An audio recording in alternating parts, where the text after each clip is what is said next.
China has threatened consequences if Britain grants Hong Kong residents a path to citizenship. Prime Minister Boris Johnson has made the offer in response to the new national security law imposed on the territory. Beijing has denounced the move as a breach of agreements between the two countries and has made it clear that all Hong Kong residents are Chinese citizens, including those with British BNO passports. Lynette Lim tells us more. By saying that Hong Kong residents are Chinese citizens, China's foreign ministry has cast doubt on how exactly offers of residency permits and safe haven visas by some countries can work. Earlier, the Chinese embassy in the UK also said that the UK has no right to grant residency to Hong Kongers and vowed to take corresponding measures. The embassy also said that the move by the UK would be a violation of agreements between the two countries. Meanwhile, China's Commerce Ministry also weighed in on Hong Kong.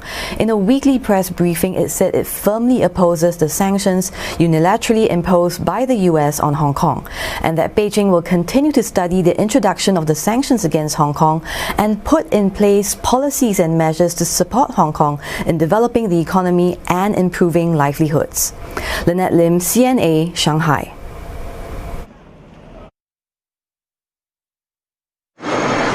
Millions of Hong Kong residents holding British national overseas passports will soon be allowed to settle in the UK and apply for citizenship.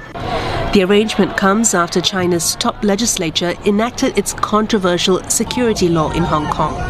The UK says it has made guarantees to Hong Kong people under the Sino-British Declaration, and it's now vowing to do whatever's required to support them while ensuring the city's freedoms are protected. Australia is also considering plans to offer safe haven to Hong Kong residents. Prime Minister Scott Morrison expressed concerns about Hong Kong's situation and says his government could soon announce similar opportunities to what the UK is offering. This is not a position Australia has commented on in isolation. We've done so with many other like-minded countries about these events. The basic law and the safeguards that were put in place with the handover we would expect to be upheld. I think that's a very reasonable position and a very consistent position for the government. The move would likely harm Australia's already strained relations with Beijing. Japan has also criticised the enactment of the national security law and is closely watching developments in Hong Kong. 一国二制度の将来は香港と緊密な経済関係を結んでいる、そしてまた人的交流を有する我が国にとって極めて重要であります。